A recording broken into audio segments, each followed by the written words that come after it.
मेरी भाभी इजराइल गई थी पीएचडी के लिए और उनके साथ में पीएचडी के बच्चे थे। शायद ये बात मैंने तभी भी बताई थी जब स्वामी श्रद्धानंद जी का बलिदान दिवस सेक्टर 10 में मनाया था। तो उनके साथ में, और इजराइल की क्या स्थिति आप सब जानते हैं। तो वहां पर बच्चों से पूछा जो पीएचडी के लिए वहां पर गई हैं कि यदि आपको 4 करोड़ या 5 करोड़ रुपए मिले तो क्या तुम अपना धर्म छोड़ करके, हिंदू धर्म छोड़ करके, क्या तुम ये दूसरे मत संप्रदाय को स्वीकार कर लोगे? तो कहते हैं कोई 4 करोड़ या 5 करोड़ दे रहा है तो उसमें क्या दिक्कत है उस चीज को स्वीकार करने में? हमें तो हिंदू बन के भी नौकरी करनी है, मुसलमान बन जाएंगे तो भी हमें नौकरी करनी है, ईसाई बन जाएंगे हमें तो भी नौकरी करनी है, पारसी बन जाएंगे तो भी नौकरी करनी है, उससे हमें क्या नुकसान है? आप विचार करें, चिंतन करें। आज पीएचडी करने वालों की ये मन स्थिति है, लेकिन आप उस स्थिति को याद करना, कोई बालक पीएचडी नहीं कर रहा है, मात्र 12-13 वर्ष का है। कौन? हकीकत राय। आप उस स्थिति की कल्पना करना। ये जो बातें बताई जाती है, इतिहास के उदाहरण दिए जाते हैं, ये केवल प्रेरणा के लिए दिए जाते हैं कि कहां पर वो समर्पण था अपने धर्म संस्कृति के लिए, जहां पर हकीकत राय पढ़ने के लिए किसी गुरुकुल में नहीं जाता है, वो किसी स्कूल में नहीं जाता है, वो किस में पढ़ता है? वो एक मदरसे में पढ़ता है, मदरसे के अंदर पढ़ रहा है, विद्या ग्रहण कर रहा है।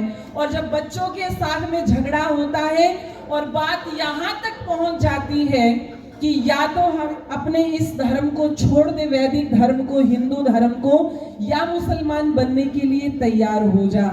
और वीर हकीकत राय एक ही बात कहता है, क्या? खंजर से उड़ा दो चाहे मेरी बोटी बोटी को, पर दूंगा नहीं चोटी को, मैं दूंगा नहीं चोटी को।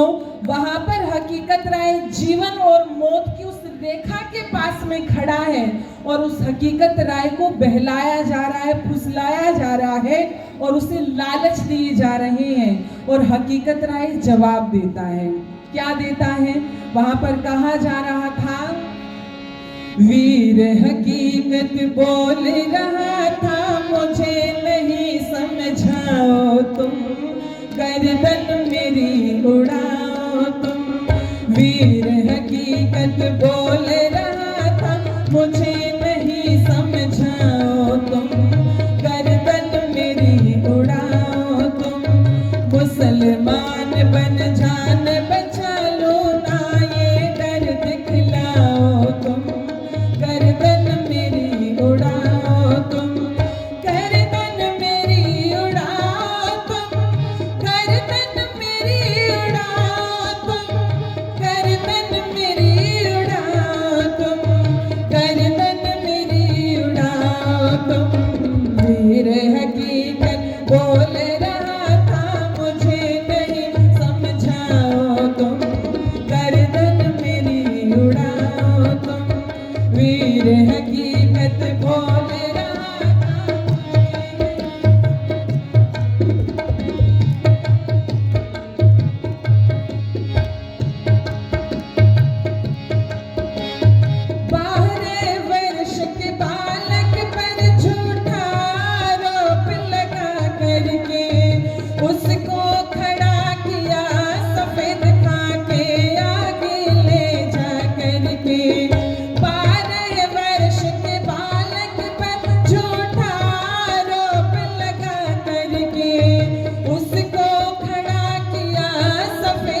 होगा, और एक नवाब की बेटी से शादी करेगा तो तू भी राजा बनकर के ही जीवन जिएगा। ये लालच कोई छोटा नहीं है, कोई छोटा लालच नहीं है। आज तो रोटी के बदले चोटियां कट रही हैं, धर्म परिवर्तन हो रहा है। और उस समय वो 12 वर्ष का बालक जो प्रश्न करता है, इस प्रश्न की अपेक्षा हम आज के समय में किसी 50 वर्ष के या 70 वर्ष के बुजुर्ग से भी कर नहीं सकते। वो हकीकत राय जो मात्र 12-13 वर्ष का है, वो प्रश्न करता है, आप मुझे जो लालच दे रहे हो और उसके बाद क्या होगा?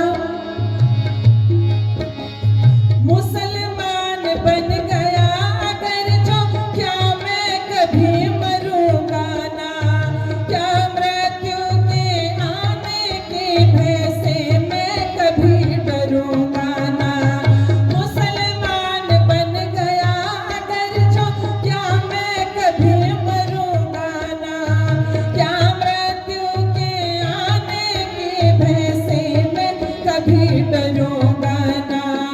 अपनी बेहूदी बातों को मुझको ना बतलाओ तुम, गर्दन मेरी उड़ाओ तुम।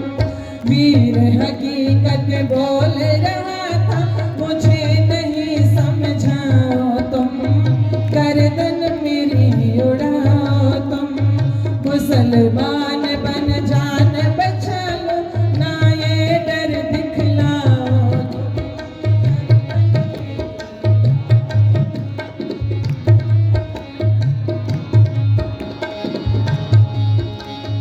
माता पिता ने भी समझाया, दुख के आंसू पी लेंगे, तेरी पत्नी और सभी हम तुझे देख कर जी लेंगे।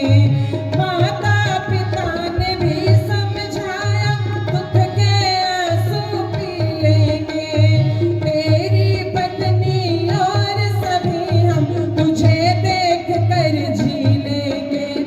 वीर हकीकत बोला मुझको ना कमजोर बनाओ तुम, गर्दन मेरी उड़ाओ तुम, गर्दन मेरी उड़ाओ तुम, गर्दन मेरी उड़ाओ तुम, गर्दन मेरी उड़ाओ तुम, गर्दन मेरी उड़ाओ तुम।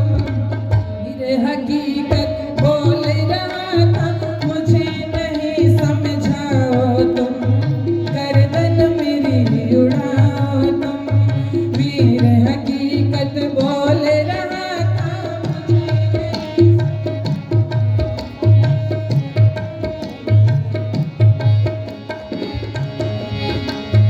नवाब सुन लो नहीं तुम्हारी, मैं बातों में आऊंगा।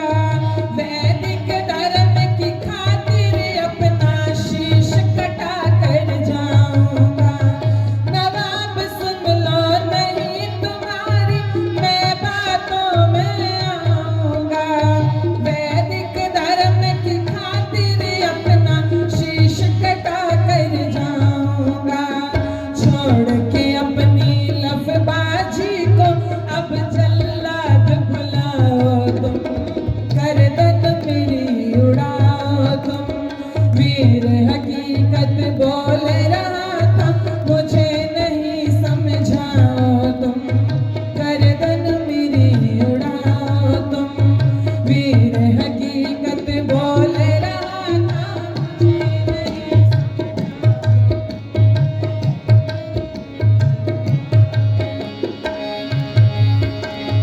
देख हकीकत की आयु को कांप उठा जल्लाद सुनो, रोते रोते और बिलखते उसने किया प्रहार सुनो। देख हकीकत की आयु को कांप उठा जल्लाद सुनो, रोते रोते और बिलखते उसने किया प्रहार सुनो। रोहित